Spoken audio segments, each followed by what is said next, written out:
Welcome to this afternoon's keynote session from Tim CREASEY, Chief Innovation Officer from ProSci, who is back by popular demand for a longer session, building on his excellent presentation in November on delivering outcomes and driving adoption in change management. Tim definitely won the prize for the best quotes and images from the last session. So if anyone is back to hear more and remembers what he said last time and some of those fascinating quotes, stick them in the chat. There'll be an extra prize for you if you can remember them. If you missed that session and you want to watch it, you can look at it on the platform on demand. You just need to scroll back in the agenda list to the 30th of November, and it was the 6th session of the day. I definitely recommend you do that. Some really, really great insights and some memorable quotes. So Tim, following on from this morning, is another fantastic storyteller who's presenting very early in the morning from the US. So thank you, Tim, for getting up so early to be with us. And he's bringing his insights and active participation to this session. So get ready to get involved. And he's building on the last session and looking at next step development and change management. And that's about activating change ecosystems to shape the future of change. So if you don't already follow him on LinkedIn and Twitter, I recommend you do to keep up with those insights and innovation and change management. And there's going to be additional resources and links and things added throughout the chat. So lots to get involved with. So Tim, welcome back and thank you for joining us again today. Thank you, Joe, and thank you for having me back again. So excited to join such a great event, rallying around how we drive more successful change in the organization. And I'm thrilled to present activating change ecosystems to shape that future of change. I thought it was fascinating thinking about shaping the future of change, because change is what shapes the future, right? Change is what helps take us from where we are today to where it is we're trying to get to. And so before we jump into even the notion of change ecosystems and how we get the disciplines to work together better to drive better outcomes, I wanted to do just a little bit of reflection on these conditions that are influencing the future of change. The future of work and the future of organizations we know looks very different than what we stepped out of in early 2020. And I've managed to capture some of those conditions that I think are really influencing organizations, leadership, and change as we go forward. It was fun that Joe mentioned those quotes that we had from the last session, because this session we're going to use some turns of phrase. The first one is the involuntary digital transformation. And that's the first condition that's shaping the future of change. Technology leaders jabbered for years about the digital transformation, but they seemed enamored by the digital revolution of zeros and ones. And then we had, in a matter of weeks, this involuntary digital transformation that forced organizations ahead, many times 5 and 10 years down their technology roadmap.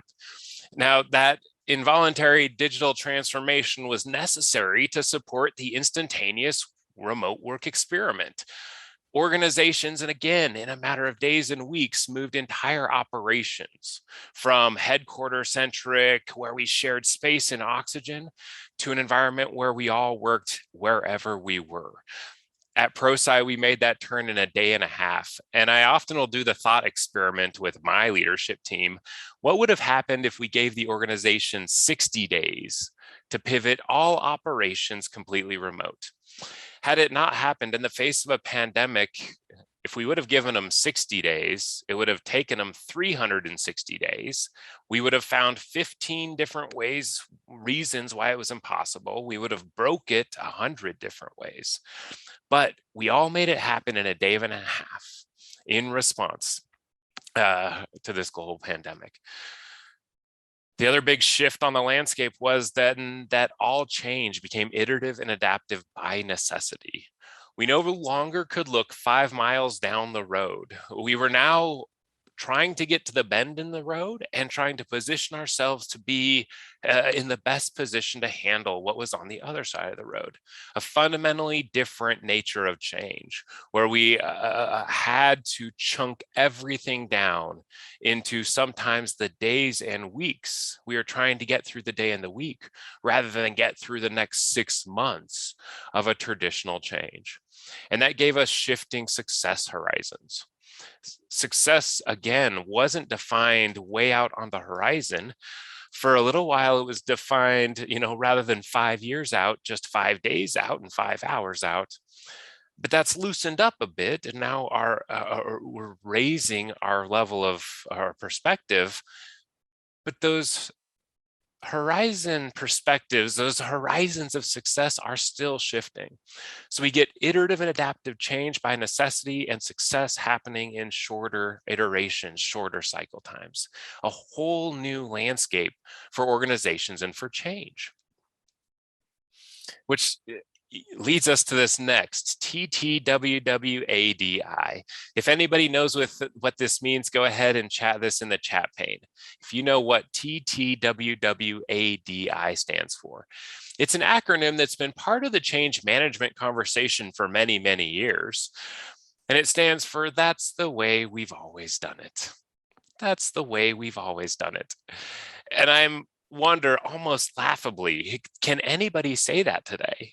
Can anybody say that's the way we've always done it, where we are standing after 2 years of this global pandemic? Iterative change, shorter success cycles, another big shifting condition I call the paradoxical humanity infusion that happened in 2 dimensions. Now, I call it paradoxical because we lost oxygen. We used to have shared space and oxygen and the ability to connect, and we moved to screens. And this move to 2D should have completely sucked all the humanity out of the organization.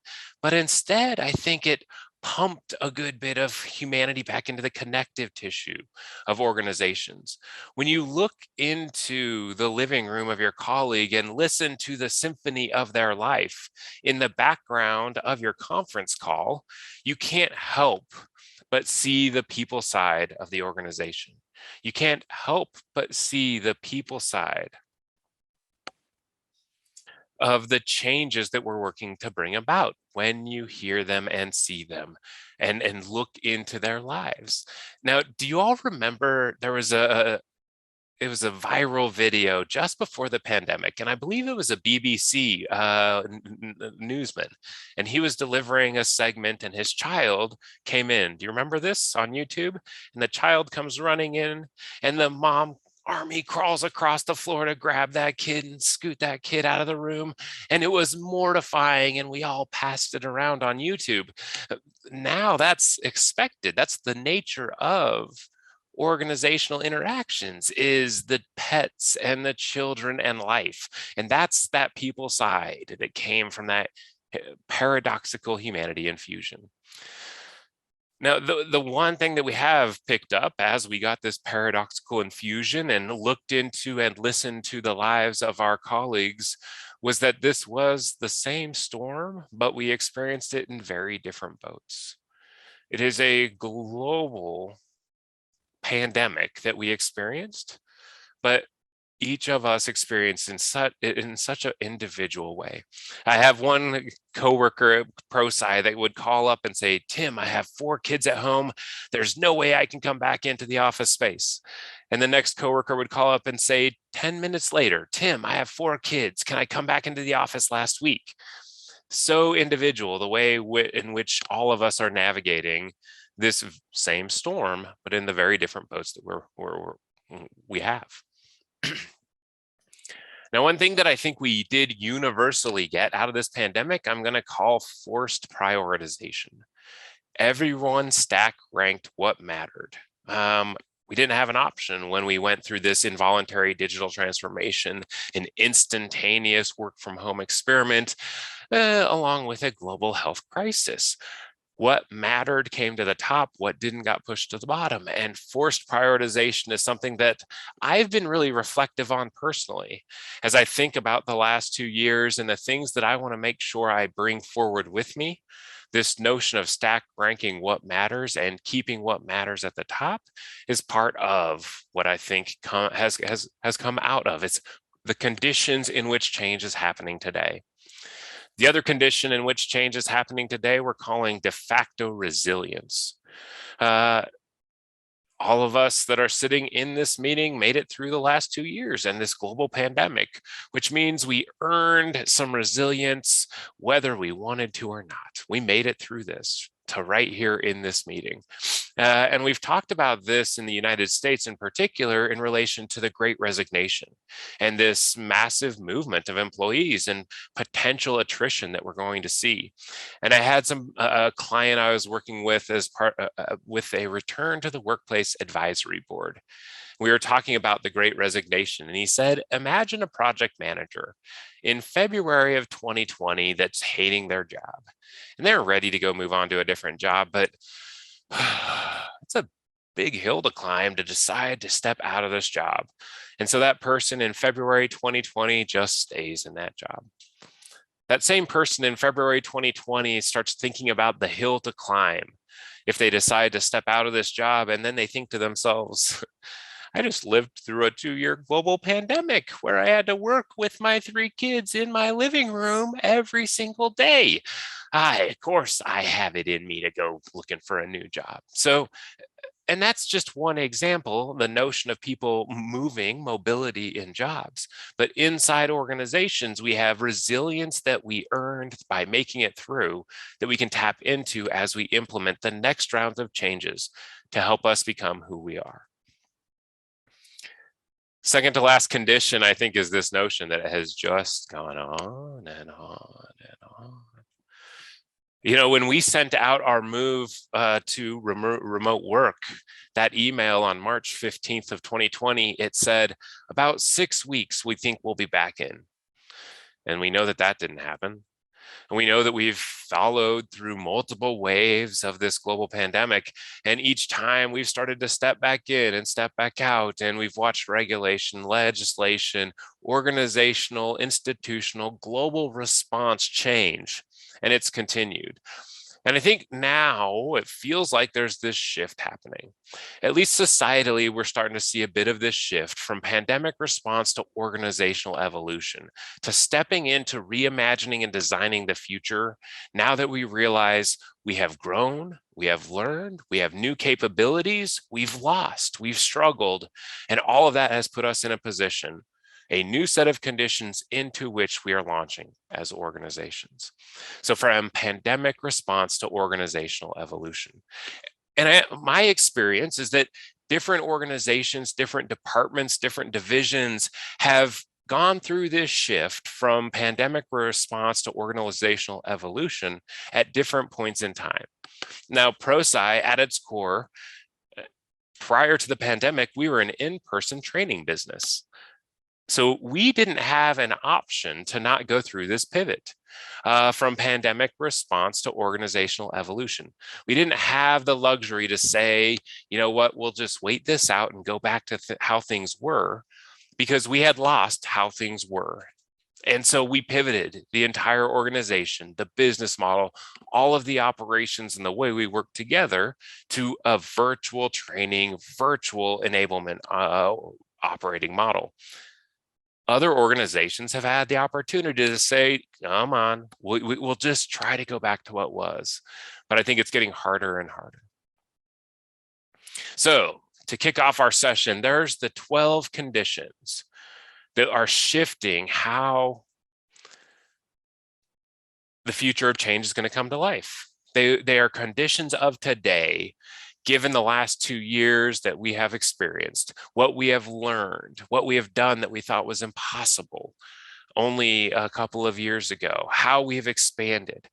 And I'm curious which of these conditions are really impacting and feeling like they're most significant in the change in the work that you're doing. You can certainly add some of your own conditions as well. And we're going to use an application called Poll Everywhere to engage with one another throughout today's session. So it's up on the screen right now. The URL is there at the very top. Linda will also chat it into the chat pane for you. pollev.com/prosci. pollev.com/prosci. Now I know we're on a little bit of a delay, so I'm going to leave it here for a second until I start to see some of those answers come back in. pollev.com/prosci is how we're going to engage with one another. Easiest way is to grab your smartphone and just have that handy. It's going to update with each new question each time we go look at them. You can also open a browser window if you want to go there as well. The very first question is, how do you take your coffee? How do you take your coffee? Black, with cream, with sugar, with cream and sugar, or I'm not a coffee drinker. Very good. So that's our very first poll question. This is the way we're going to interact with one another. You'll get the screen. It's going to pop up. You put in your answer. You see them show up on the slides. About a third of us drink our coffee black. Almost a third of us drink it with cream. Almost a third of it with cream and sugar. And about a fifth of us say we are not coffee drinkers. And nobody drinks it with just plain sugar. Very good. All right. The next one's going to pop up for you as well. And again, I'm going to run a stopwatch to see what sort of delay I'm on, just so I can time myself. This next question is, how many years have you been in your organization? How many years have you been at your organization? You'll enter in the number of years. We've got some people answering. 2, some of us have been there. A couple of people have been there for 20. When we have this kind of interaction, it's going to build a word cloud with the most common responses that come in there. So this is one of the ways we're going to interact with one another. A lot of us have been around for 2 years, 4 years, 21 years. We're going to use this to curate ideas throughout the course of our time together.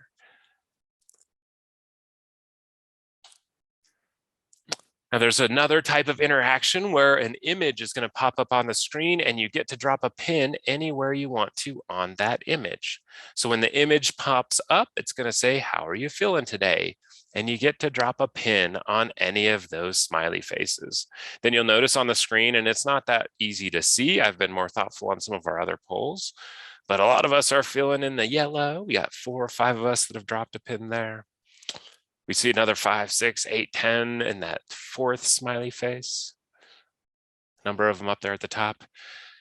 I've always been fascinated when you take your child into the pediatrician's office, this wall chart, to help the child and the grown-up communicate about the level of pain that they're feeling. And I often think, how many times in our organization could we use something like that wall chart that would help us get on the same page with the other people that we're engaging? All right, so that's that interaction. The next one that pops up is, which of these conditions that are influencing the future of work are having the most significance on your work and the changes that you support? We talked about the involuntary digital transformation, that in a matter of days, we shifted from obsessing about the zeros and ones to really focusing on how we could transform the fabric of who we are. We talked about the instantaneous remote work experiment. We talked about iterative and adaptive change by necessity. We talked about shifting success horizons. It was 5 years, it became 5 days, then it's at least in the 5-month, 5-quarter range, but it's still changing. We talked about TTWWADI. That's the way we've always done it, and it's not, it's laughable. That paradoxical humanity infusion of 2D, the people side that cannot be unseen, the same storms, the different boats. The fact that every one of us got forced prioritization and stack ranking and earned some de facto resilience because this thing kept going on. But now it's about reimagining what's in front of us, and letting go of any notion of trying to get back to what was.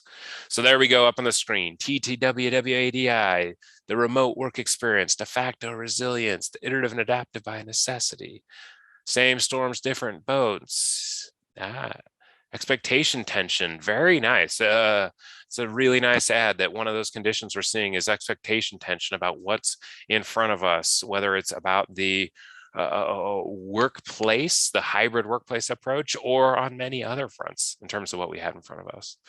Virtual reality, very nice. I am currently obsessed right now with hybrid workspace and some of the things that it has offering, what it's providing for us in terms of agency and spontaneity and proximity when we do instruction and co-creation and facilitation. Very nice. I'm going to see if I can switch this to a word cloud real quick, just to see. Very nice. It's about working difference. It's the resilience, the digital transformation, the involuntary change. This is the landscape we have in front of us to navigate change. And so I'm a big fan of the liberating structures what, so what, now what frame.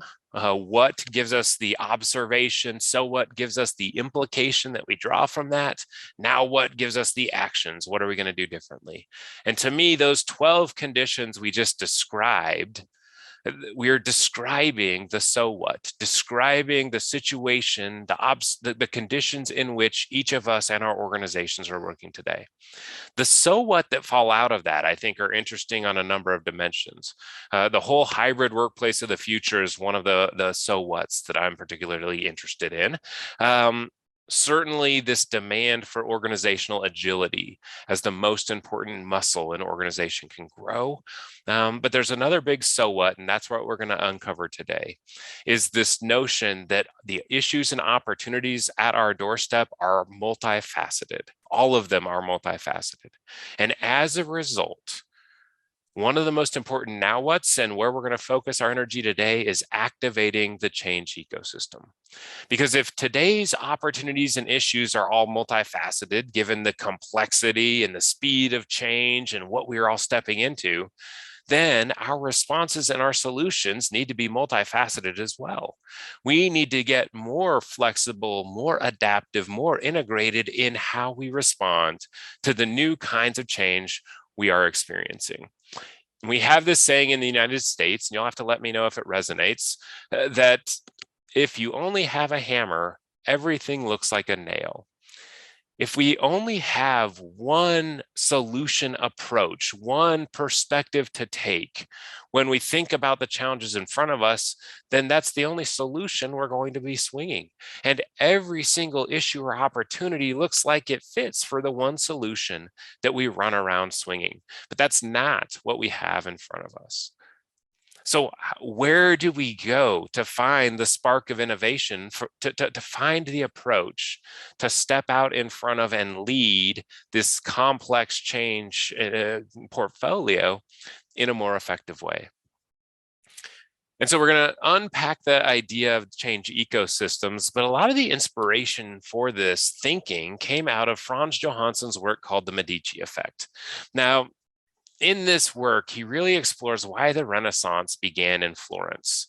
Why did it happen? Why did we get that spark of innovation in the arts in Florence during the Renaissance? And he really attributes it to the spark that was brought about by proximity. Because you have a funding mechanism that brings together sculptors and painters and poets and musicians, and they all get brought to the same proximity because of the funding mechanism.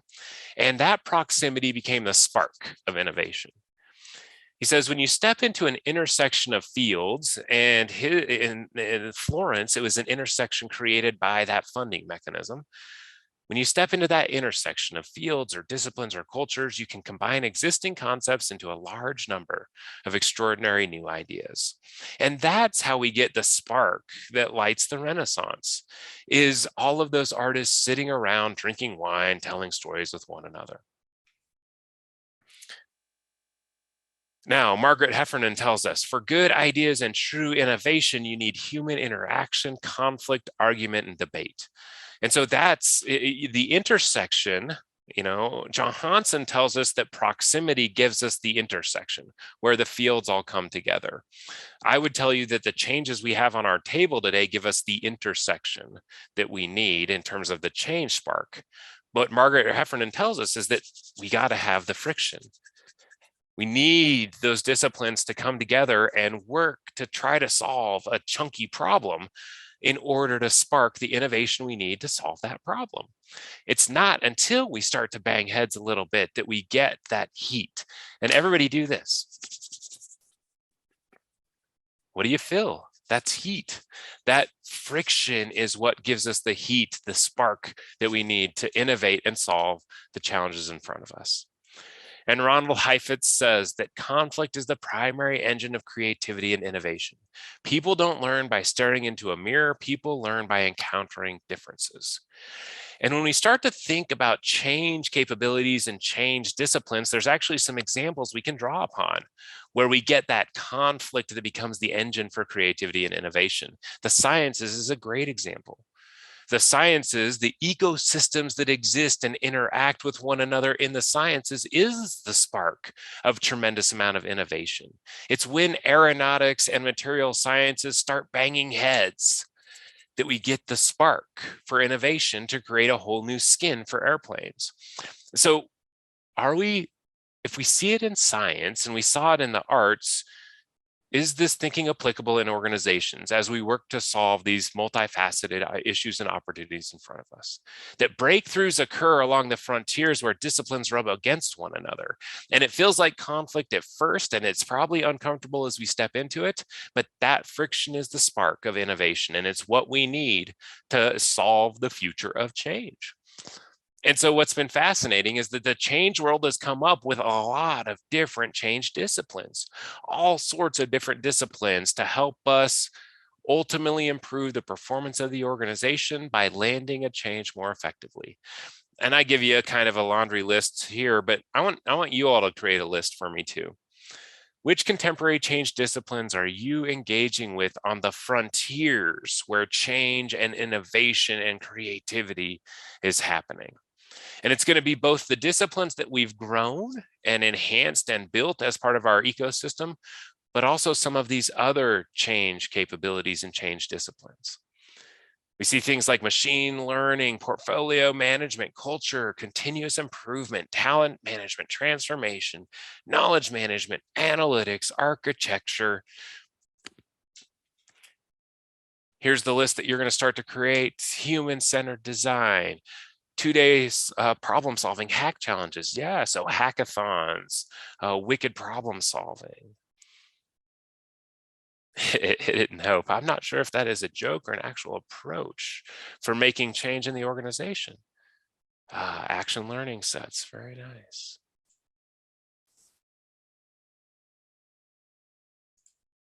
As organizations experience different change challenges, we're building and bringing forward different approaches to solve those change challenges.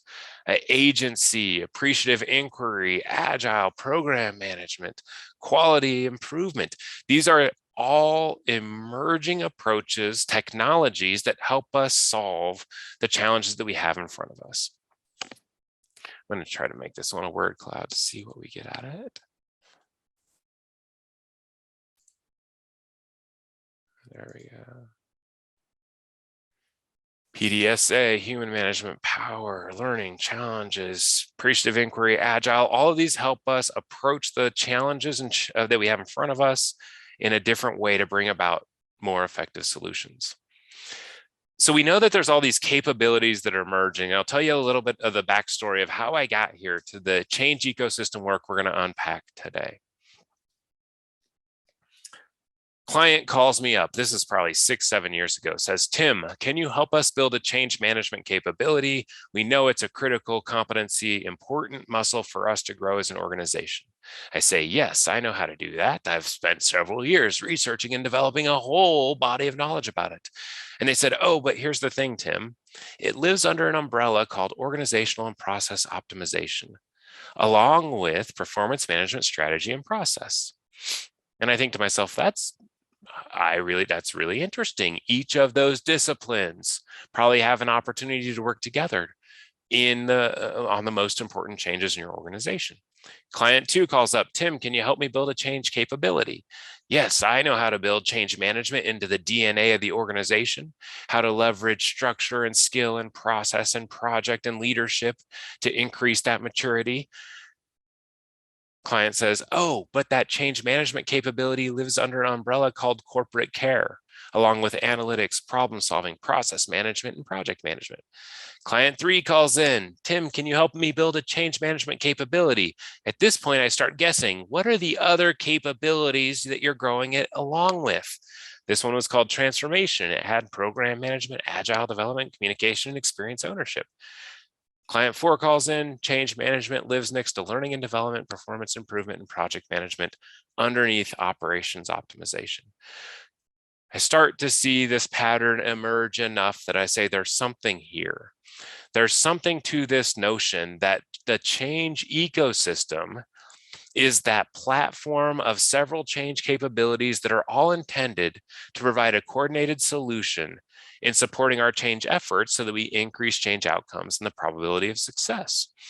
The capabilities, then, the pillars, are the particular disciplines or bodies of knowledge or effort that are intended to address that facet of the organization that we're working to improve. So for change management, it's the people side, adoption and usage.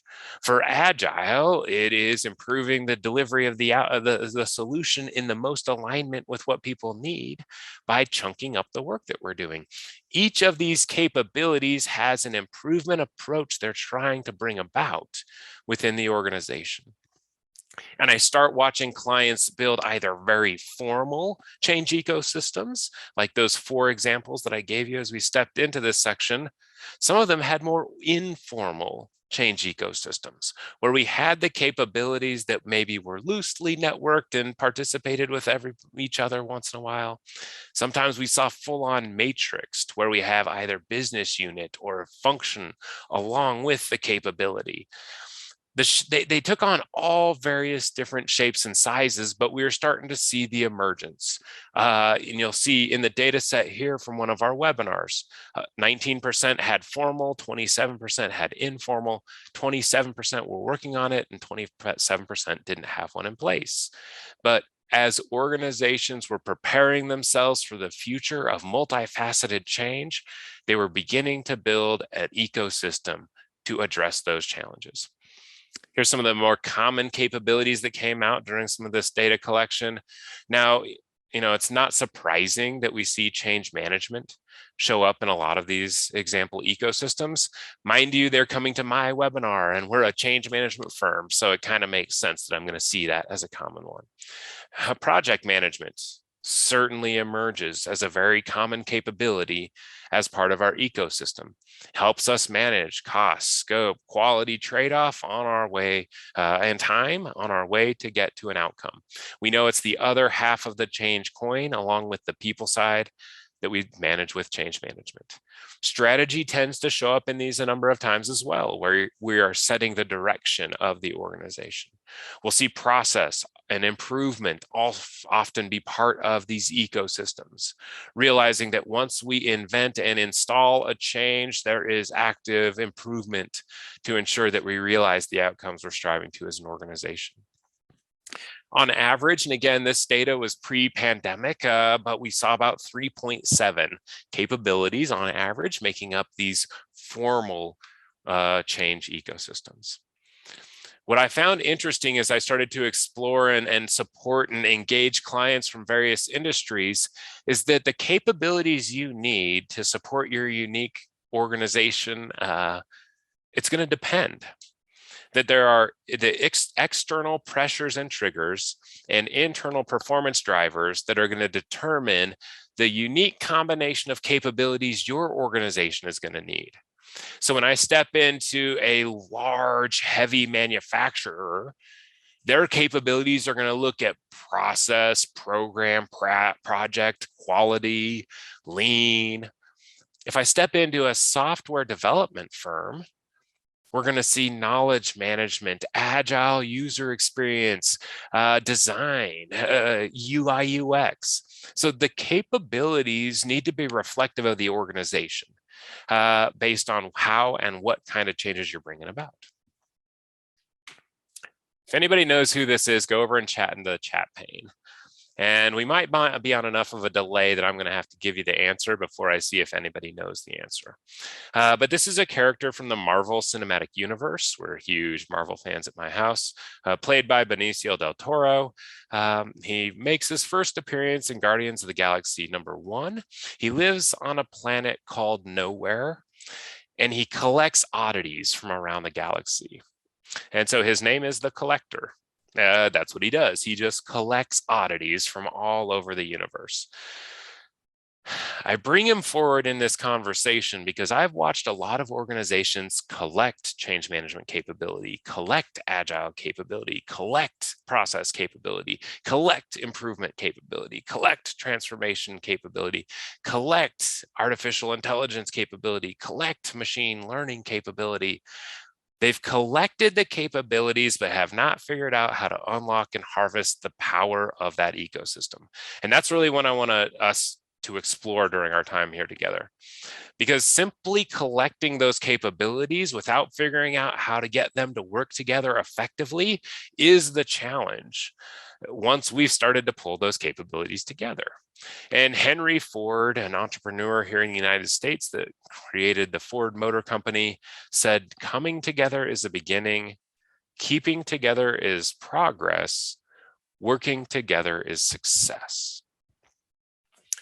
And I'm going to have you help build out some of the background thinking here. What are some words that describe the impact if we can move from coming together to working together? What happens if we can bring change management and project management and strategy and process from where we have collected the capabilities to where they are truly working together on this initiative to improve the likelihood that we get results and outcomes? What happens when we can bring talent and learning and performance management and our onboarding groups together and activate them around an initiative to improve the diversity, equity, and inclusion of the organization? Simply collecting these capabilities is only half of the journey.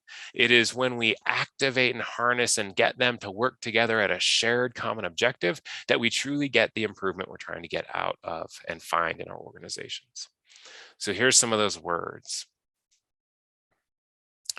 collaboration, cooperation, movement, progress, shift. And the interesting thing, and it's going to show up here in just a couple of more slides, is that in the end, all of these capabilities at the highest level are on the same, have the same shared objective, which is helping NHS improve delivery of what it delivers. Help NHS deliver on its promise to its constituents. Help NHS achieve its mission. Help NHS implement its most important strategic initiatives. And it's when we go beyond collecting to activating and harnessing this superpower, the collective power of these capabilities, it's very much like the Avengers when they all come together, that we get movement, collaboration, success, that level of professionalism, the ability to come together as true partners in delivering successful change for the organization. Very, very good. Well, thank you for coming back and continuing to contribute in these polls. Here, I think, is the value of an activated ecosystem when we get there. Change execution. Einstein says we cannot solve our problems with the same thinking we used when we created them. So if we want to execute the changes, the future of change, we are going to need this activated system. Certainly, it's going to be critical for innovation. And as Johansson helps us understand, the Renaissance, the Renaissance happens when we get proximity and Florence because of a funding mechanism. And that intersection of disciplines is where innovation lies. And that's what we can create with this change ecosystem, is the intersection of disciplines.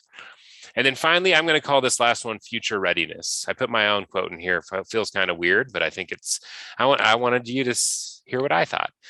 The winners of the future will be those who can out-change.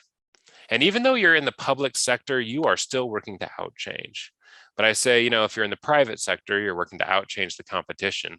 But all of us are working to out-change our constituent expectations, regulation, legislation, sustainability requirements, digital revolutions, global pandemics, societal shifts, etc. We are all working to out-change that, and this ecosystem is what we're going to stand on to make it happen. So here's the ecosystem as I started drawing it. I put change management in the middle because I create the slides and that's the discipline I'm part of. But we could put any discipline in the middle. Innovation, strategy, transformation, benefit realization, project management, communication, engagement, talent, human capital, leadership development, org design, org development, org effectiveness, CPI. And this is a subset, and they are all connected to change management because change management's focus is the human being, and every one of these change capabilities depends on human beings for changes to come to life. But they all interconnect with one another as well. And I put this in here because I think, as I mentioned, the human being is like the atom that makes up everything. And so because change management focuses on that human being that's going to be critical to any change effort being successful, that's why I'll start to draw it in the middle. But you can draw the ecosystem however you want to. Here's the challenges we're going to work to overcome. The first is confusion among the disciplines. And I like to play this out. Imagine we're sitting in a room and I have one project manager, one change manager, a transformation agent, a communication specialist, and a scrum master, and a scaled agile practitioner. And I ask each of them to explain to me what they think the other people do. Think about that. If you're a process improvement specialist, can you explain what all those other capabilities do? Do you even know what it is they're up to? And we see a lot of disconnects, misperceptions when we get confusion about what each of these capabilities do.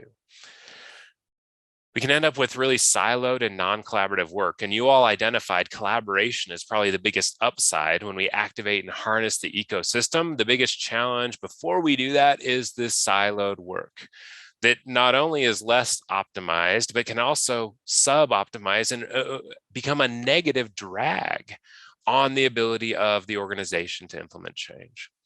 And the third piece is that there's really no vision of what the system should deliver. We're still thinking capability, capability, capability, capability. Once we start thinking ecosystem, then we can start to paint that vision and craft what the activated ecosystem looks like. So here's what we're going to do in terms of activating your ecosystem. We're going to start by building a shared understanding. To me, shared understanding is the very first, it is the cornerstone. It is the very first building block of being able to collaborate and work together, is that we have a shared understanding of what it is we all are up to. The second is to look at how we integrate on initiatives. And we'll take a look at a couple of interesting activities and some exercises for how we can bring to life, even on a flip chart or a whiteboard, how each of our change capabilities contribute to solving more successful change. And then the third piece we're going to do is how to become a multilingual change leader, because I do believe the leaders of the future are going to be multilingual. And I do not mean English and French. We will need to be multilingual in the languages of change, these different disciplines or capabilities. And so we'll talk about how, as individual change practitioners, you can step into being more multilingual. Now, before we get there, I'm going to give you just a real quick step back in terms of how we got to this notion of the ecosystems. Because as a group, you all are going to do some real work in those polls to start to build that shared understanding and start to identify those integration opportunities and even start to talk about your multilingual change leadership journeys. So I'll give you a real quick backstory before we jump into you doing real work to activate your ecosystem. This really began early on with work around integration of two disciplines. And back in 2015, we actually released a couple of chapters around integration of change management in OD and integration of change management and project management. And then I started doing some real interesting work around the integration of change management and value management. So that chapter on change management and OD talked about how there's a bit of a Venn diagram when we bring change capabilities together. And certainly there are some differences between change management and OD, but there is absolutely a convergence in terms of a level of shared values, shared perspectives around human beings and the role that they play in the organization. So change management and OD shouldn't be an if or, It's a when and where we bring both of them together. And that's how that chapter kind of came to life. When we start talking about integrating change management and project management, we can integrate and become conversant. We can integrate in our actions, or we can integrate in our methodologies. And the ProSci research really added additional dimensions of how that integration can come to life in terms of the people, the processes, the tools, and the results that we're striving to achieve. And value management and change management can really start to integrate when we start to pull together around that human transition, the individual change through ADKAR that ultimately needs to happen in order for any value to be realized.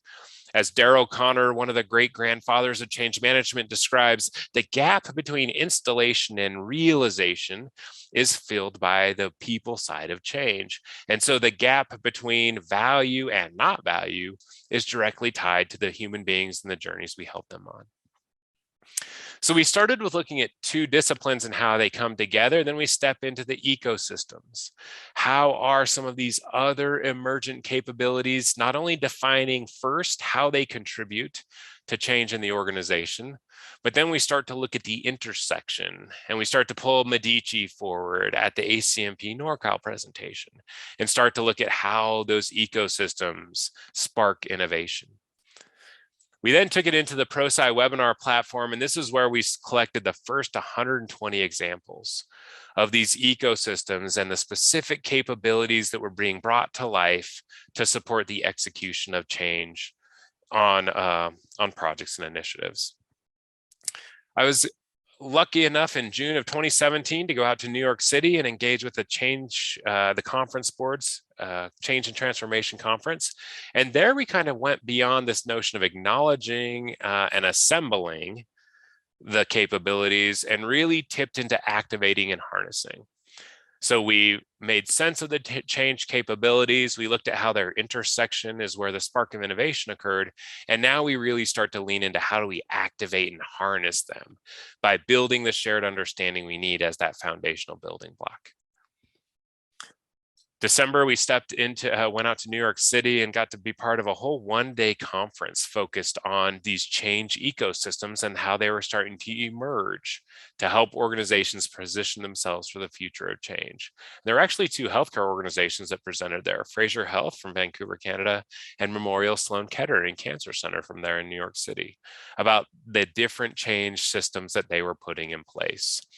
This is just a snapshot of Fraser Health, the swim lanes of communications, business analytics, project management, quality improvement, leadership development, organizational development, and change management. Those were the particular capabilities that they decided to formalize into their ecosystem.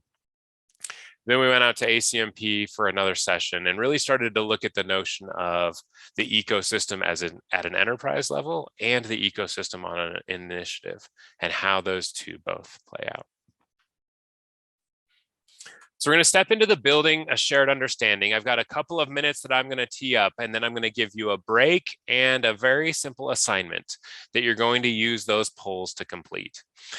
So we're going to, as we step into building this notion of shared understanding, I'm going to tell you a story about the Easter Bunny. That is not a picture of the real Easter Bunny. We all know why. But in 2004, I was sitting on the couch with my partner watching the television, and there was an advertisement for Cadbury eggs. And I tell people, whether or not you had the Easter Bunny in your construct matters not to the story, because one, you know of the Easter Bunny, and two, you know it's magic. So my partner did have an Easter Bunny in her construct, and I turned to her and I said, when you were a child and you envisioned the real Easter Bunny, the real one that came to your house when you were a child and hid eggs, how big was it? She looked at me and said, oh, about 6 feet tall, like the size of the guy at the mall. And I start scoffingly laughing at her. How on earth can my partner in life be so incredibly wrong about something? Because I know in my core, the real Easter Bunny that came to my house, because I had one in my construct as well, was about 3 feet tall. And I just knew that's how big the real Easter Bunny was. And so being the researcher that I am, I started emailing everybody in my contact list. If you had, did you have the Easter Bunny in your construct? And if you did, how big was it? And the answers come back across the board. The most common answer is 6 feet tall, like the size of the guy at the mall. The second most common answer is the size of a rabbit, an actual rabbit. There is a small subset of the population that envisioned a 10-foot tall, Bigfoot-sized Easter bunny. That's what they thought came into their house on Saturday night of Easter and hid the eggs. And I feel sorry for that group because I have no idea how they even slept. And we all know the right answer is about 3 feet tall. That's what I always thought it was. So I tell this story because none of us have seen the real Easter bunny because it's magic. But we all have something pop into our head about its actual size if we had it in our construct. But they're all across the board and all different. That happens in organizations every single day. We call it the Easter Bunny paradox. When we say change management, do I know that what popped into your head when I said change management is what I mean by change management? When you tell me about some sort of process improvement metric, do you have any idea if the Easter Bunny, the metric that popped into my head is the metric that you were describing? So transformation, what does that mean? When we talk about visualization, what does that mean? What does security mean in various points in time? So this notion that when I use these frames, these change capabilities, the words, the language, if we haven't stepping into creating the shared understanding so that we all have the same Easter Bunny pop into our head when we start talking about the capability, we run the risk of it's just not, we need to get that shared understanding. So here's the framework that we're going to use. Why we do, what we do, and how do you engage with us?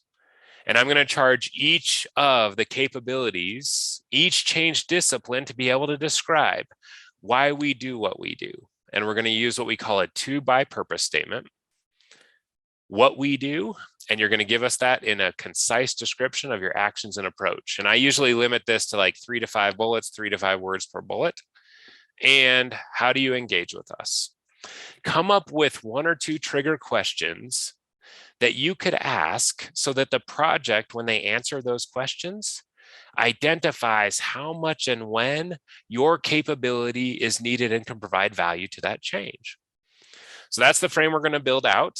Common and shared understanding begins with this clarity of purpose. And that's where I'm going to introduce my to by purpose statement for you.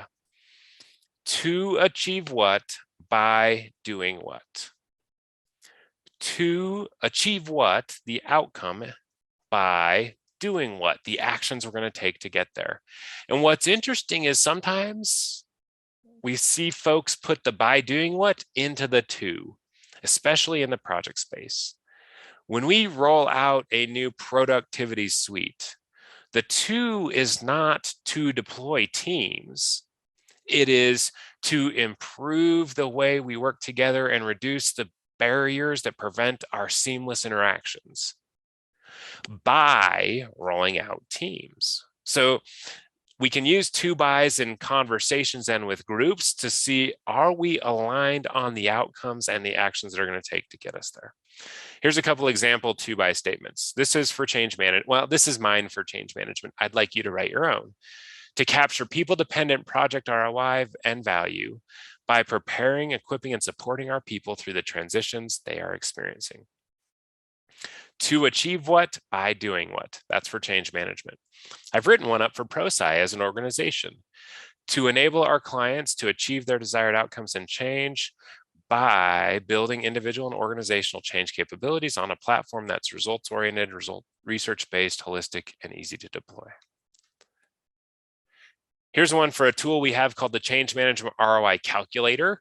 It is to build buy-in for change management by estimating the people-dependent portion of the overall project ROI. So we actually do some calculation to see of the whole stack of project value, what portion of it depends on people changing how they do their jobs. I actually wrote one for me. This is Tim CREASEY's to by statement. To spark aha moments and insights by aligning how I unfold a story with how human beings absorb, process, internalize, and act on information. So that's kind of my own personal 2x. We write them for job roles. We write them for projects. We write them for descriptions. I'm going to have you all write them for disciplines.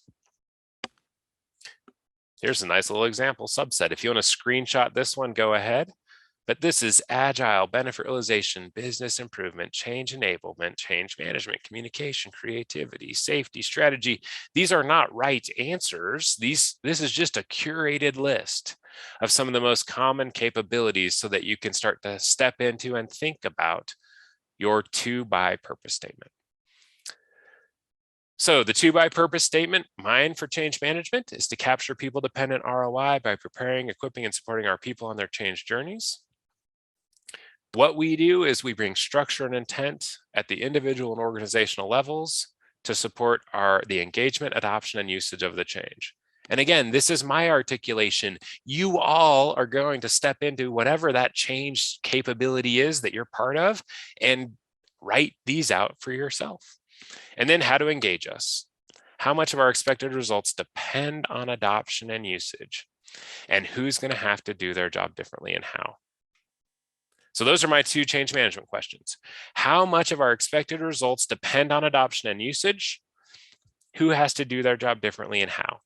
If you start to answer those 2 questions, I can tell you how I can bring change management to the table to help you be successful.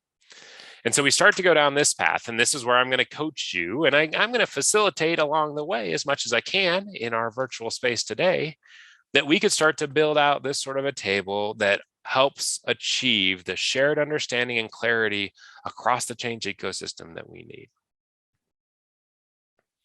Here's my change management examples that we just looked at, but you could build one of these out, and we're actually going to start to build one out together. So here's what we're going to do to build one out together. Linda is going to chat into the chat pane 2 different chat links and 2 different chat messages. One of them is going to say 2x purpose statements. One of them is going to say trigger questions for your discipline. I'm going to give you about 15 total, about 12 total minutes to take a break, get up, move around, and also come back and add a 2x statement for your discipline and a trigger question for your discipline. So there will be a link that says 2x. You'll click that one if you'd like to add your 2x statement for your discipline. There will be a link for trigger. You click that one when you're ready to add your trigger questions. And when we come back, we're going to do a bit of a gallery walk and see what you all add in. For the 2x purpose statements and those trigger questions, just 1 or 2 simple ones. For change management, communications, digital data and tech, improvement, project management, transformation, and other. So when you click the links that Linda's chatting in for you, you'll first see a prompt with a little blue button that says Start Survey. And then after that, you'll see a list that says Change Management 2x, Communications 2x, Digital and Data 2x. They're alphabetical in order. You can skip any of them that you want to, but go to the discipline that you're part of and write the 2x statement for your discipline. Help us understand the to achieve what by doing what. The second link launches the trigger questions. When you click that, you'll have a place to slot in any of those trigger questions that would help, that you could ask a project team so that they could answer and you would understand how and how much help you could bring. So that's what we have that we're stepping into right now. We're going to take a break until 10 after the hour. On my clock, it's 3 ahead of the hour. So at 10 after the hour, we'll jump back in. That's going to give you some time to get up, take a little bit of a break, and then come back and make sure that you're contributing. The 2x purpose statement for your capability or your discipline that you know, and those trigger questions for your discipline. Very good. Welcome back. You're probably still collecting yourself after that break. You may still be adding in your submission for the 2x purpose statement for your particular discipline or capability you know, or you might still be adding in that trigger question. So I'm going to talk for another minute to let you add in whatever contribution you wanted to make. Make sure you hit submit at the bottom. That will add it to our gallery walk. And then we're actually going to walk through what contributions you put in or didn't put in. It's kind of a live presentation, so I'm not really sure how many answers we'll see. But remember, this is about us building shared understanding. the cornerstone of effective connection and collaboration is shared understanding. We looked at why we do, what we do, how to engage with us. A to by purpose statement to clarify to achieve what by doing what. A clear, concise description of what we do as that discipline, as that capability, and a question or two that you could answer as a project that would help me as the capability understand when and how much I can support you. Now we started at, imagine that same room where we had the project manager, the process improvement, the change management practitioner, maybe the OD consultant. Imagine if they each could answer why they all do what they do, what they actually do, and how I know to engage with them when I need them on an initiative. That's the power of this shared understanding, when we can begin to get on the same page around how each of these capabilities support the execution of change. This is how we move past the collector from that Marvel cinematic universe. This is how we begin to activate and harness the power of the ecosystem. All right, so I've stalled as long as I can. If you're still typing, go down to the bottom and hit submit. And what we're going to do is start to see each of these, what we're going to see what y'all contributed. All right, so we have 7 to by purpose statements done. 11 of you are underway, but that's okay. Let's take a look. Change management. To enable people to move forward and improve future state by identifying how, what, and where and when transition needs to occur. To enable all the positive value of change to be recognized by engaging impacted people in the change process. Very nice. That last one's a little bit long. I'm not going to read all of it, but we'll export and figure out what to do with these. To achieve value and impact for the new user in the system by engaging and taking people on the journey to an enhanced way of working. When all of us in the change ecosystem have a shared to by understanding for what change management does, we can activate and harness the power of that ecosystem. See if we got one. Here's communication. To enable a wide range of people to feel proportionally informed, involved, and engaged by targeting groups of people and individuals with a range of communication tools. To ensure and motivate collaboration and delivering change by using a range of language, images, and modes of communication. There we go. Again, none of these are right or wrong. They're all getting us closer to being on the same page about what communication brings to the change table. Digital data and technology to enable insights and real-time delivery of outcomes by designing and delivering digital data insights. There it is. The to achieve what is real-time insights and delivery of outcomes. And we do that by designing and delivering that digital data insight. What about improvement? To seek to improve ways of working and improve efficiency by bringing people together to share learnings and experiences. To evolve capability to the next level for increased value by reviewing and incrementally increasing value to our existing processes. There we go. And I might be a communications person thinking, whoa, that's not at all what I thought the improvement folks did. This is part of that journey of building shared understanding. Project management. To deliver a new product or output that will provide a return on investment by achieving a series of deliverables that cumulatively make up the new product. To achieve project objectives within specified timeframes by systemically tracking progress and managing risk. To deliver outputs that add value to end users and customers by coordinating the activities required to deliver the required outcomes. Very nice. This is how we start to move towards getting on the same page. Transformation. To me, transformation's a pretty big Easter bunny running around organizations right now until we start to take ownership of building that shared understanding. To develop and embed new ways of working by supporting our people to instigate, implement, and sustain change. Very nice. To radically alter the business as usual state by changing the way in which business is done and or the type of business that is delivered. To change to a new way to deliver by rethinking how solutions are redesigned and delivered. Very nice. This, again, I'm only hoping to provide seeds and sparks for you all to start down this journey of this shared understanding. Anybody? Let's see if we have any additionals that people added. Championing change to enable service and patients to achieve the best care in a sustainable and strategic way by providing facilitation, project, business, and transformation expertise to make a positive difference by supporting others to fulfill their full potential. Awesome. Somebody gave us their own personal why. There it is. And I like that notion of championing change because we start into at least I see services and patients in there. As we start looking at integrated care, there's a 2 by statement there. As we start looking into the big strategic initiatives you have underway, there's 2 by statements that we can start to wrap there. We only got a couple of trigger questions submitted. That's okay. We'll click through and see what they look like. But again, I want to set the table for you so that you can start down this journey of shared understanding. All right, we didn't have any change management. We didn't have any communications.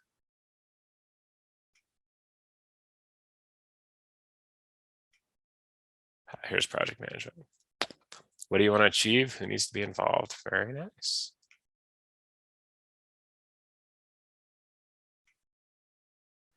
And all right, for our championing change, what's the problem that you're trying to solve? What is the improvement that you're looking to achieve? What support do you think you need? Very nice. There's a couple of parts that I like. Pulling forward the Lean Six Sigma, what problem are we here to solve? I think is one of those really important pieces that we want to make sure we always have on our radar. What support do you think you need? I think is a really interesting one.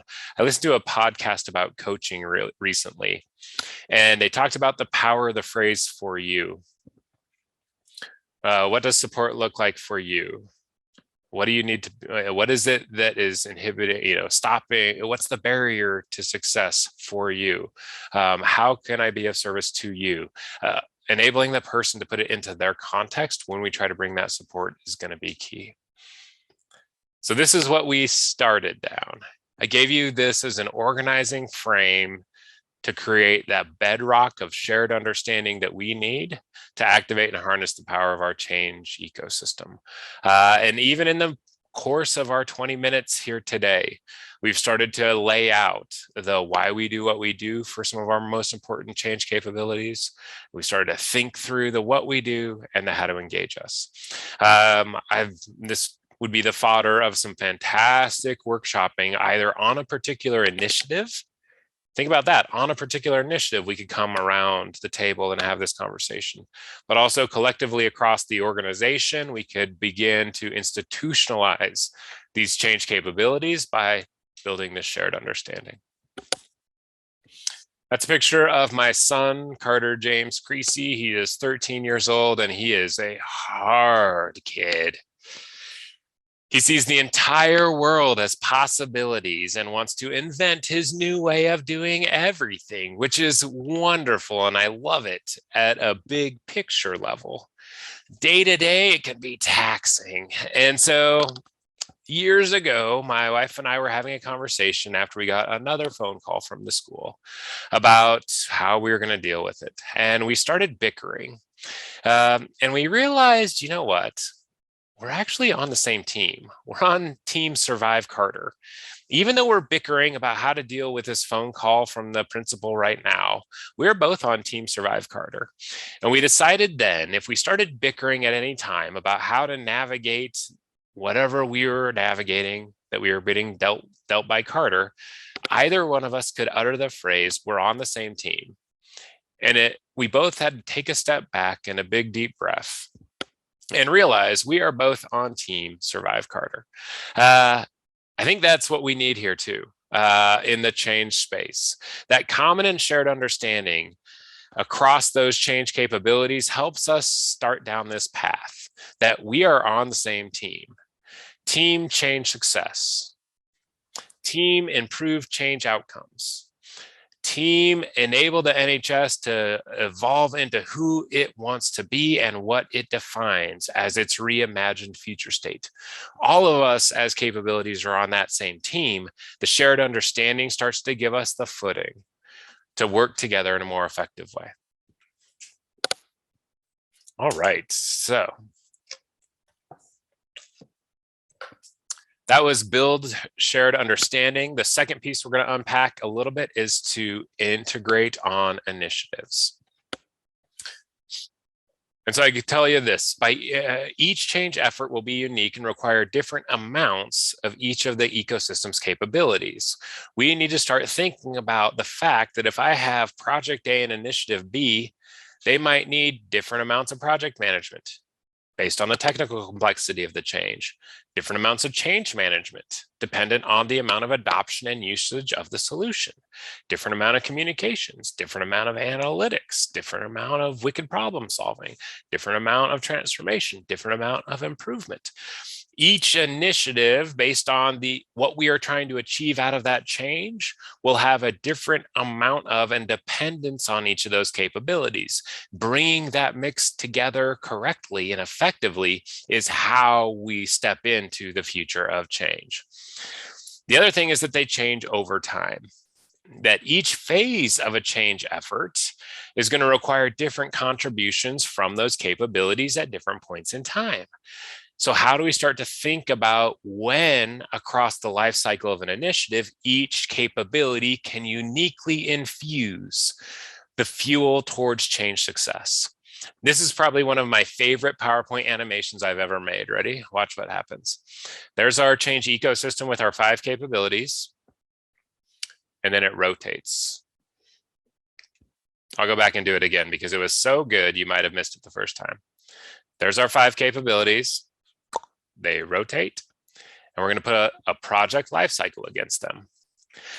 Now, we know that each capability is probably going to have some role across the whole life cycle, but it's not going to be the same across each, right? Because each capability brings a particular part of the puzzle of change success forward. So we could actually start to plot out and think about when across a generalized life cycle, do I need more data? Do I need more communications? Do I need more transformation? When does strategy pop up? When is measurement going to make an appearance? So grab your smartphone. We're going to do a couple of these real quick, just to be, and this is more just to illustrate. Just to give us kind of an illustrative example, if you were to think generally about the level of involvement across a generalized project lifecycle, and we were to think kind of high, medium, low levels of involvement, what would project management's arc look like? So you're going to drop a pin in initiate. Is it high, medium, low? In plan, high, medium, low? Design, high, medium, low? Develop, high, medium, low, deploy, high, medium, low, and then sustain, high, medium, low. And again, no right or wrong answer. We're only trying to refine that notion that across the project lifecycle, capability is going to have various amounts of input or contribution or involvement.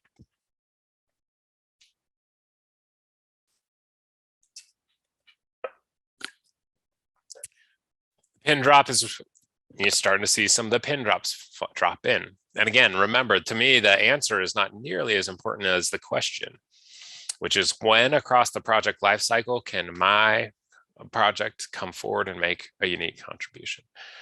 I'm not going to do, we can do the change management one too, but given how the pins are working, I'm going to actually take us a step forward because it's interesting to think about with my beautiful PowerPoint animation that over time, each capability will either be leaning forward or leaning back. But what if we actually made the picture for a real change? And so this is an actual exercise. We used to do this in real life in person. It's an exercise you could do virtually with any kind of a whiteboard application. But we start to capture the actions, contributions, and questions that each capability would have across the life cycle of the change. And I'm going to give you an example just to illustrate how we would do it for 4 different initiatives. Project A, Initiative B, Transformation C, and Agile Effort D.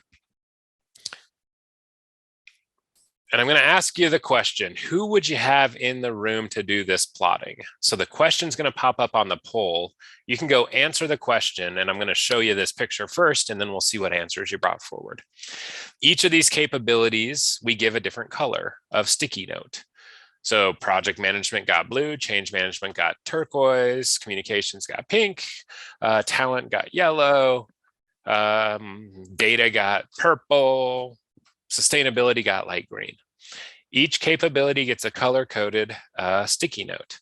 And on the sticky note, we write either an action we take during that project phase, a contribution we make during that project phase, or a question we would ask so that we are in the best position to support that initiative as it goes forward. So we all get in a room, all get a bunch of sticky notes, each of us representing our capability, and we're adding actions we take, contributions we make, and questions we have at each phase in the project lifecycle. So now we'll go take a look at the poll, since I gave you a little bit of a head start to provide us some answers. Who do we want to make sure to have in the room if we are doing this kind of plotting of actions to take, contributions to make, questions to ask? Everyone at the start to make sure that we're at the right place going forward. And I agree. From the beginning, if we can get this sort of perspective in place, we are ready to activate and harness our collective power. Project managers, SROs, change agents, testers, clients, customers, data analysts, communications, comms, ops leaders. I'm going to flip this one over real quick.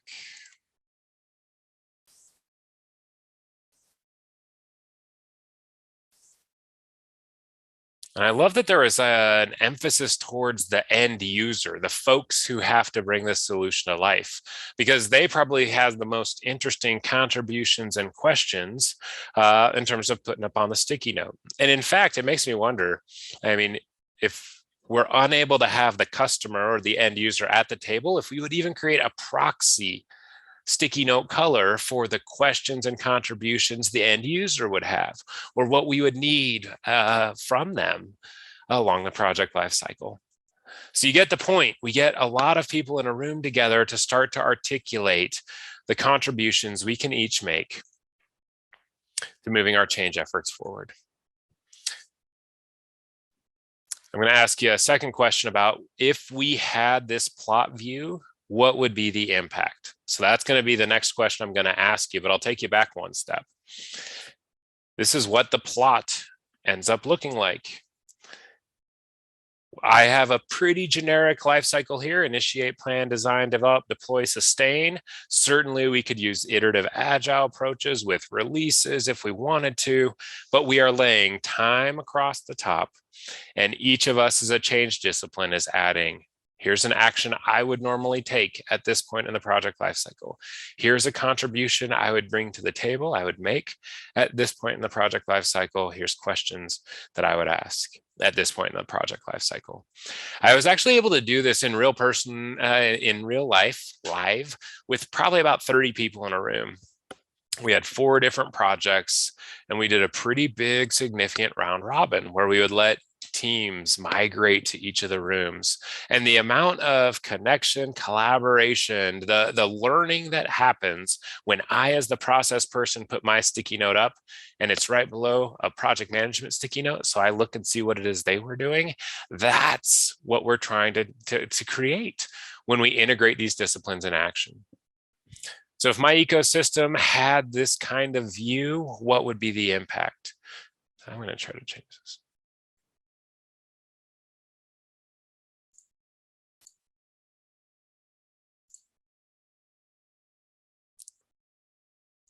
What would be the impact? Well, these are some of the folks that we still want in the room. I love having finance in the room, especially if they're going to be writing checks along each of those stages of the project life cycle. We get engagement, we get shared momentum from the beginning, a lack of closing the loop or transition between functions once we clearly communicate. It's a great view across the portfolio of competing demands for sure, so we can better understand how to make trade-offs that we know are going to be necessary. I often say there is nothing more powerful than 2 people on the same page, nothing more distracting than 2 people who are on different pages, but nothing more devastating than 2 people who actually think they're on the same page when they are on completely different pages. This shared understanding, this roadmap for integration creates the ability for us to go beyond coming together and actually step into working together and make sure we avoid thinking we're on the same page when we are not.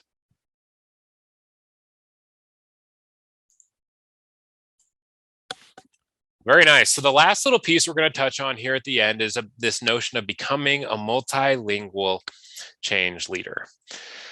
Given today's multifaceted issues and opportunities and responses and solutions, everything we just laid out, given the shifting conditions that are going to impact the future of work and the future of change, the leaders of tomorrow will need to be multilingual as well.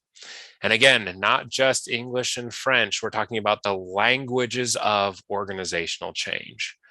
So I need to be able to speak data and change management and Lean Six Sigma and project management and design thinking if I'm in that part of the organization. Or I might be in that part of the organization where the languages I need to refine are change management and adult learning and org development, org design, facilitation. And so I want to ask you about what your majors and minors are. So that poll just went up, so you're able to contribute at pollev.com/prosci. But I started working with a client a couple of years ago, and I was exposed to this notion of multilingual change leaders, and it was brought to life in a really significant way in this organization that I had never seen before. Change agents would introduce themselves to you with their majors and minors. They would say, my major is change management, my minors are OD, talent, and L&D. My major is Lean Six Sigma. I have a minor in problem solving and data analytics. My major is project management. I've added a minor in business analytics and a minor in change management. Now, these are not formally majors and minors like at university, but within the change ecosystem, the change agents and practitioners identified not just with their primary discipline, but with those additional disciplines, the additional languages that they'd added on. And then they actually went so far as to build out learning and development paths. So if you stepped into the Lean Six Sigma path, you had options for your electives to build out your minors. So this framework of what are your majors, what are your minors, I think is a way for us to begin thinking about the different languages, the different moving parts of successful change that we both know today and that we want to know as we step forward. So if you go to pollev.com/prosci, you can type your major with a slash. And what are those minor capabilities? What are those minor disciplines that you've started to learn about?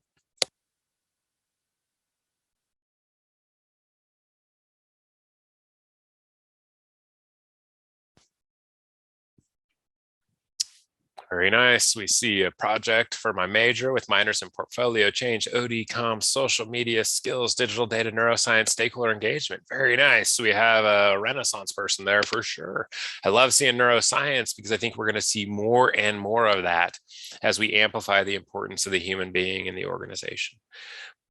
Strategy management, nice, with minors in portfolio, program, and change, certainly, because all of those pieces come together. Transformation with a minor in quality improvement and change management. PMO with a minor in procurement. Transformation in QI with a minor in PM. Leadership, agile, comms. None of us is going to know all these things, and everything we know even could try to know about all of them. It's about activating and harnessing the collective genius that we have as a change ecosystem and as agents of change in that change ecosystem. Project management major with PMO, procurement, risk management, agile, scrum, benefits, and P3O. There we go. So the notion of the majors and minors is helpful. And then how do we get better at the things we want to get better at? So we started using the Dreyfus skill acquisition model. I thought it provided a really nice frame for how I show up in the demonstration of each of these capabilities. I can show up as a novice where I adhere to the rules due to my limited experience. And that's how I would demonstrate this profession or this practice. An advanced beginner moves to the next step where I complete my tasks, but with fairly limited discernment. At competent level, I contribute to goals with my informed planning and approach. Once I hit proficient, I adapt with my holistic view and my perceptions of deviations. And as an expert, I adapt with my intuition, vision, and my deep understanding. So for each of those capabilities, I might be a proficient in my major and an advanced beginner in one of my minors, and maybe I'm an expert in one of my minors as well, because it's my personal passion, even though it's not the thing I do for my work. A novice, advanced beginner, competent, proficient, expert is how we move. And there's all sorts of ways that we can advance and grow our own capabilities and understanding of change, whether it's educational materials, practice and application. Those are important as we start to get stood up. We can find a mentor. So I'm going to ask the poll question, what languages are you most excited to learn next? So that's up here real quick so that you can go ahead and add those in to help us with our time delay. But in the meantime, as I move from a novice up to expert, I lean on different approaches to get better. After I get out of those early steps, I can start to find a mentor or observe experts or start to coach other practitioners, which will all help me refine the way I show up and move up into that competent and proficient level. And being a mentor and really investing in advanced coursework is where I can take that final step. So what are some of the languages that you want to get better at? What are languages that you're excited to learn? I'm going to flip this one to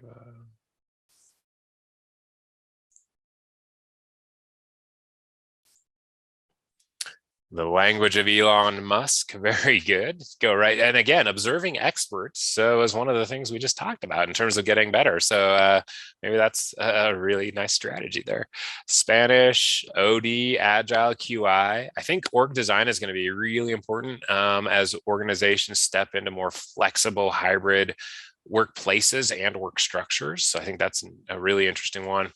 Transformation, engagement, and I think especially hybrid engagement. You know, I think there was remote language and remote engagement etiquette at the beginning when we did that instantaneous work from home experiment. Now I think we're actually stepping into hybrid engagement, hybrid etiquette, hybrid language, coaching, Spanish, Agile, storytelling. Ooh, very nice. I would add storytelling for sure to mine. Because we know that stories help human beings. When we talk about getting on the same page, a story gives somebody anchors to tie on to as they're working to get on the same page, or as we're trying to get them onto the same page. CREASEY has a change practitioner competency model where if change management is a major or maybe a minor that you want to advance in, there's certain capabilities or competencies, right? Positioning the value of change management, engaging sponsors. Those are really engage competencies. Navigating the human dynamics of change, articulating change impacts, stakeholder and scope, applying change management methodology, establishing success measures and monitoring. Those are our execute change competencies. And then down at the bottom, we have a couple of extend competencies in the model. Certainly consulting competencies, things like interpersonal communication, negotiation, navigating across various levels in the organization. These are competencies that any good consultant, regardless of their discipline, would be able to execute, and they're necessary competencies to be a change management consultant inside of an organization.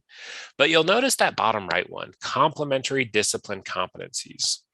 So even in the framing up of the change practitioner competency model, there's a head nod to the fact that change management cannot be your only language. Change management helps all of the languages of change be more successful. It helps human beings navigate the changes in front of them. So if I'm going to advance as a change management practitioner, I need to extend out and learn some of these complementary disciplines. It's not all of them, but it's the ones that will help me be successful and my organization needs to solve its issues and opportunities. So this is the way we'll work with our practitioner community, is how do I take the competencies and where I am today? How do I decide where I want to get? And how am I going to go about getting better at it? And this is the frame we'll use with the change practitioner competency model. But this same notion of where am I today? Where do I want to get? And how am I going to get better? Is a frame that you can use as you begin to build out any of those other change languages. So that's what we did today. We're about to move over to Q&A. I'm going to bring Joe back on stage and we'll pick up questions that have come in along the way. I have one concluding thought before I get there, Joe, because we spent some time looking at building shared understanding, integrating on initiatives. We did our plot. We did our, why we do, how to engage with us. We talked about the multilingual. I'll often get this question though. Why don't we just mash them all together and make it a singular change discipline, right? Can't we just mush project management and change management together? Can't we just mush all of these things together? And the answer I often respond with is a spork, right? If we're going backpacking, certainly the spork might be handy, but wouldn't you rather have a knife, a fork, and a spoon and know how to use them effectively together? Because each situation will take using those three utensils a little bit differently. So I can see the attraction, the draw to smushing them all together, but that's kind of like getting the spork, right? Because color is where we get richness, right? Color is what makes that painting look like that.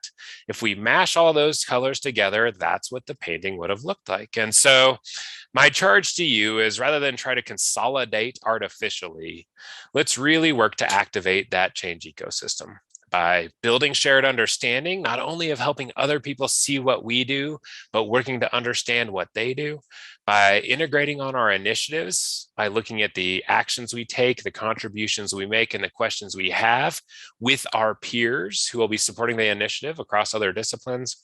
And how do you continue to build the languages that are your major and to add some of those additional languages as those minors as you step into being the multilingual change leader that we need as we go forward. So thank you so much for letting me join you for the first day of this fantastic event. It was an honor. And I'm going to stick around, Joe, and see what kind of conversations, questions we might have.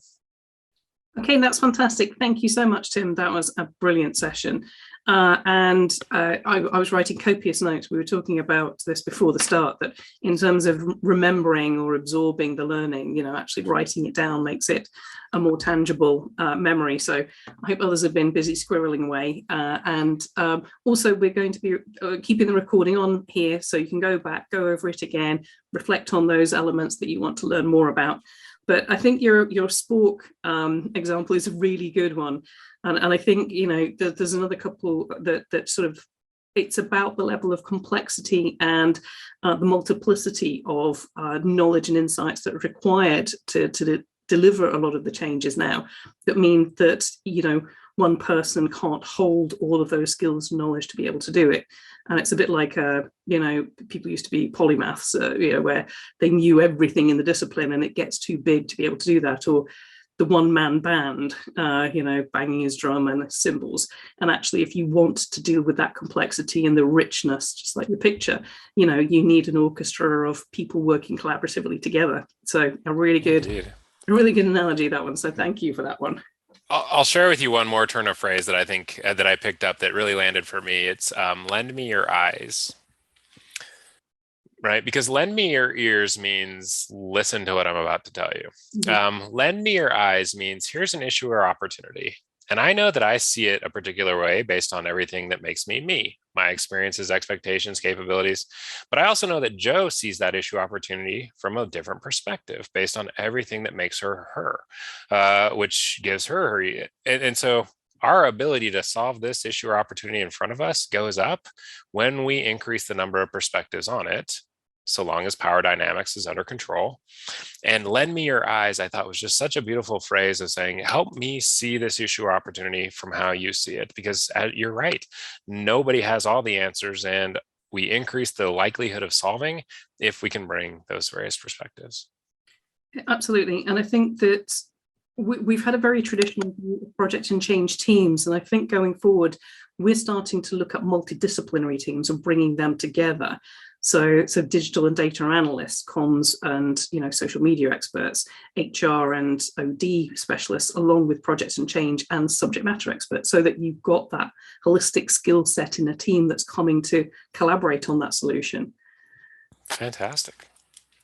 Awesome. And hopefully this shared understanding helps us get to that point of feeling like we're on the same team, right? So Exactly. That's great. So we do have some questions, and we've had some great chat along the way. And I think people have been really absorbed in the activities as well and really engaging. So let me dive into the questions. So first one we've got is, what's the impact of remote working on innovation? How to encourage innovation while remote working? Yeah, great question. And I think it came in when we were talking about right at the very beginning about how human interaction gives us that spark for innovation and creativity, and that some of that feels like it can be muted when we've gone virtual. And so I think it's a good observation, something for us to be aware of and cognizant of. I do think this 2D experiment that we talked about, actually, if we use it effectively, can increase the number of voices and actually reduce the barriers to some people being able to bring their voice to contribute to the innovation and to that conflict. We've got to be intentional about it, though. So intentional informality is one of the phrases I'm using in this hybrid etiquette space. I need to be intentionally informal about forging and maintaining those ambient connections, the ambient relationship. I'll offer up another phrase that I've found recently, Joe, that I've really got connected to. Can anyone articulate an alternative point of view? Can anyone articulate a different explanation for what just happened? Can anyone articulate an alternative, right? It's so very different than who disagrees with Joe. Can anybody articulate an alternative explanation for the phenomenon we just experienced? And I think it's a way for us to hopefully step out of the singularity in thinking, but also create encourage voice by creating that safer space for those voices to be brought in. So in a hybrid space, I would lean into how do I make sure that I'm bringing in the voices I tend not to hear. But hybrid is a beautiful potential there because of neutralizing some of the power dynamics that used to exist in when we shared oxygen. So yes, yeah, absolutely. I've been to face-to-face events where it all comes down to who's wearing the most expensive suit, who's the eldest, who's clearly the most senior, and that's all established before the event even starts. Yeah, they're the people that talk. So yeah, in a classroom, I always talk about every person has a confidence threshold at which they'll decide to chime in. Mm-hmm. Some people is 98%, right? They have to be 98% confident before they're going to share their answer. Other people, it's about 3%. And then they're ready to share their voice. Mm-hmm. And in a live setting, we know exactly which of the ends of that spectrum we're going to hear from. And so we get to neutralize some of that and some of those barriers too. So yeah, you're right. Huge opportunity for parity. Yes, absolutely. So next question, how do we get understanding of the value of change management alongside the latest exciting new methods? One more time, how do we understand the value of change management? Understanding of the value of change management, I think, across to others when there's usually the sort of emperor's new clothes of the latest method. Yeah, on the back of. Yeah, really great question, because there's always the newest thing, right? There's a fantastic tongue-in-cheek article about DEFT. DEFT. You can go. It's one that's worth Googling. It was some smart business writer that wrote up this tongue-in-cheek article about DEFT, the new improvement approach that will solve every problem you've ever imagined. And as you read it, you almost start to grimace a little bit because you're like, ooh, I've used a couple of those phrases too. So when I talk about why change management is not necessarily one of these improvement fads, or why it's a little bit different, I talk about, I'll give you kind of two answers. One is that, there's the two sides of the change coin, a technical and a people side. Always has been, always will be. This is what we did, last fall. The improvement approaches help us better understand the technical side and better understand the people side, but it doesn't change the dynamic or the fact that both of those exist. So as neuroscience emerges, it gives us new ways to think about and understand the people side of the change coin, but it doesn't eliminate the people side coin. When we go into rapid prototyping, that's a new way of doing the technical side of the change coin, but it doesn't mean that it's not there. So, and any of these disciplines that help us do either of those two things better is going to put us in a better place. The other analogy that we use, and one of my favorite clients here in the US uses it, she's the COO of one of the states, one of the state governments. And she talks about change management being the water on the water slide. So the change initiative is the water slide, the new productivity suite that we're rolling out, the new electronic health records, a new set of policies and procedures to help us approach a particular response to something we have in front of us. That's the water slide. You end up at the bottom of the water slide no matter what, right? It's a thing called gravity. But you can either end up there on a dry water slide or by adding the water to help us get there. So change management doesn't change the changes we're trying to implement. It helps us achieve what we set out to quicker and more completely than we thought we could have, because we brought our people to the table too. That's a great analogy and a great mental vision as well. Right. Without the water, it can chafe on the way down. Right, for sure. Okay, so next question we have is, how do we enable the friction in the virtual hybrid world? Too often it feels like staring into a mirror when trying to initiate meaningful dialogue and engage ideas. Yeah, and I think that was when I was pulling forward, right, when we talked about who can articulate an opposing point of view as a way to try to enable and spark some of that friction.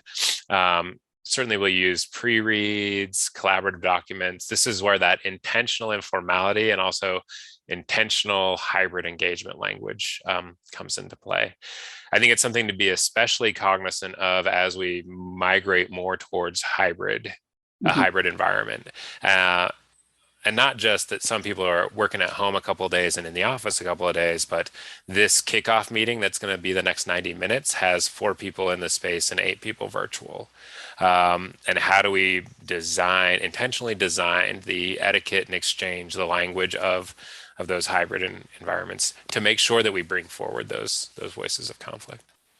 So for me, maybe there's a gap which is about our skills and abilities to design those hybrid workshops and sessions and planning and things. How do you see us developing those skills? Yeah, so, well, and we used one here, right, with the notion of the real-time polling. So giving anonymity with questions that let people put their answers together.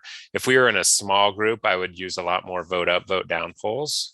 So now we're actually putting voting, we're doing preference into the polls themselves. And again, I mentioned I've become completely obsessed with some of these new hybrid space solutions. And so I've stepped into this facilitation instruction environment where you start to get agency back, choice, that there's 3 flip charts, one that says questions, one that says objections, and one that says expectations. And for 20 minutes, this is that meta space. It's that convergence of the digital and the physical. I actually have an article I'm writing right now. I've not posted it yet, that the metaverse is more than holograms and headsets. Yeah. Because I think we jump very quickly to this notion of only the immersive headset, but really anytime we start to bring together the digital physical interactions that folks are able to have, we're stepping into this space that we know need to fill. So okay, so there's a couple more questions. We've got a question in the chat, which I'll come to in a minute, but the last one on the board is, any advice on horizontal or vertical integration of change capabilities with BAU, so business as usual? Should change functions sit in their own teams or be embedded in the functions of the organization? Yeah, this is one where I think a lot of it, the answer is always it depends. It really depends on the nature of the changes the organization's facing, the organizational structure, the history, how things are related. I have found when we want to add some momentum behind a particular capability, then we might swing towards, more of a centralized, something that attaches it to an initiative. But I think even if we're in BAU, I think anchoring to the shared, building the shared understanding of why we do, how to engage with us, and anchoring to the we're on the same team, which is team land this initiative to the best degree we can. I think those give us some foundation or a platform that, regardless of the structure, will let us kind of start to work together. I think I also like your idea about lend me your eyes, because you're working with the people who are in the BAU and you ask them to lend their eyes so that you can see it through their lens and their perspective. That will help to build that relationship and get an understanding of how it will work in practice in that environment. Oh, for sure. Okay, great stuff. Thank you. So quick question from the chat. So Lee has asked, great, really interesting presentation. Does this mean perhaps for enterprise-wide projects, they may be too big, complex, and important to be owned or led by any one team, for example, PMO? Yeah, I think it's a good, I'm not sure about the conclusion. I think we can draw lots of different conclusions, but the notion that our big complex changes that are enterprise wide, something that we need to think and approach differently. We talked about iterative and adaptive by necessity. We talked about those shifting success horizons. Responding to a rapidly changing world means a different approach to how we do change. And so what I think we might see is more innovative, creative notions of shared ownership for things that move fast and things that move in parts. And so I think we'll probably see creative, collaborative ownership models emerge that would replace sort of the hierarchical ownership that tended to come alongside the more traditional change that we implemented. Mm-hmm. Okay, that's great. And I have one last question for you is, what would you like to see the participants from today do following this session to build on the learning from today? What would I like to see the participants? Start wielding those 2-by statements, both in explanation of your discipline, but we use them for projects and initiatives all the time.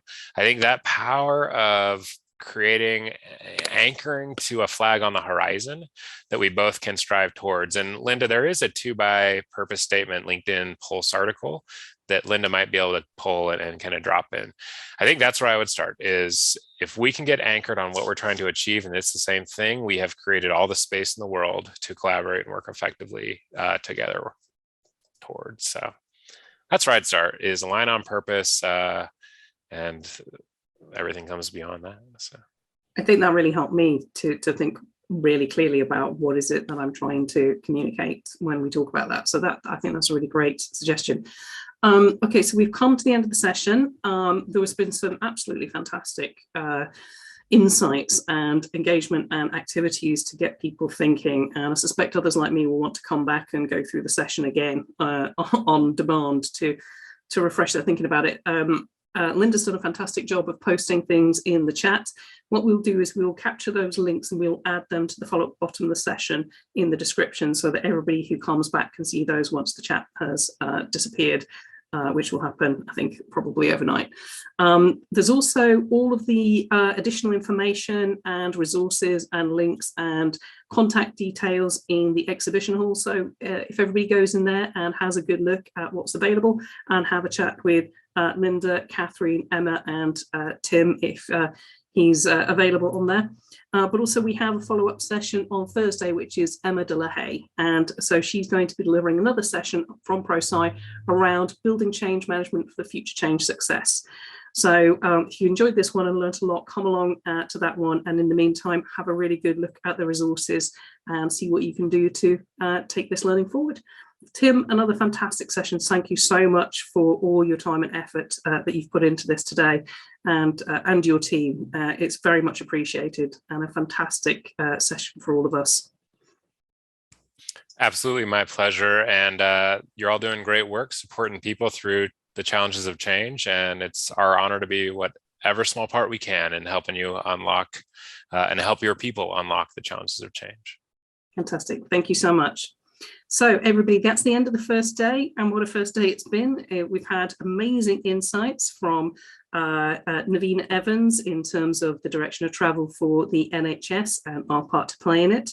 We had Stephen Carver talking about the space race and some really poignant lessons from that I think is going to stick with us for a long time. The APM came and talked about the opportunities for developing that professional accreditation and standing within our sector and really helping to shape the professional view. We then had some networking and some quiz opportunities. And if you go and have a look at the leaderboard, it's fiercely competitive, even at the end of day one. There'll be more questions as we go through the week. So do keep coming back, and we'll see who wins the prizes at the end of the week. We've got some great prizes from ProSci, and again, very generous in terms of sharing their resources and some really good content. So those are prizes definitely worth winning. We then had Rachel Silvestri talking about equality and diversity and the leadership for inclusion, which was another great and interactive engagement session, getting people thinking. And lastly, today we've had Tim on this really, really great insight and in-depth insight into how we build that change ecosystem and work collaboratively with others. Some really great things to take away. Tomorrow, we've got another great day for you, starting with Fiona Spencer, who is the head of profession for government, coming to talk about what's happening for the project profession from the Infrastructure and Projects Authority. That's followed up with Professor Eddie Obeng, who's coming to talk about transforming from crisis to innovation, how we leverage the energy and engagement that we had during the pandemic and set some real changes and really leverage the opportunities from that for new ways going forward. We then have James Smith talking about project data analytics and how that can help to shape the future and how we make decisions going forward. Robert Buttrick, he's coming to talk about the project workout and the project standards set by government and what we can do to help to improve standards across our sector. We then have Rachel Jenkins at the end of the day coming and talking about coaching and mentoring and how we support people to get beyond the imposter syndrome and know that we have the skills and competence and experience to confidently go forward and put our practice in place. So another really great day planned ahead. So I hope you have a fantastic evening, help absorb some of the amazing learning from today. Apart from Stephen's sessions, you always come back and look at the rest of it on demand and refresh your memory. And we hope to see you again tomorrow. So thank you ever so much for your amazing participation all day. It's been fantastic. Don't forget to tweet about it and comment on it on LinkedIn. It's all really great for supporting the profession to develop and raise our profile. And hope to see you tomorrow. Fantastic. Have a lovely evening, everybody. Thank you very much.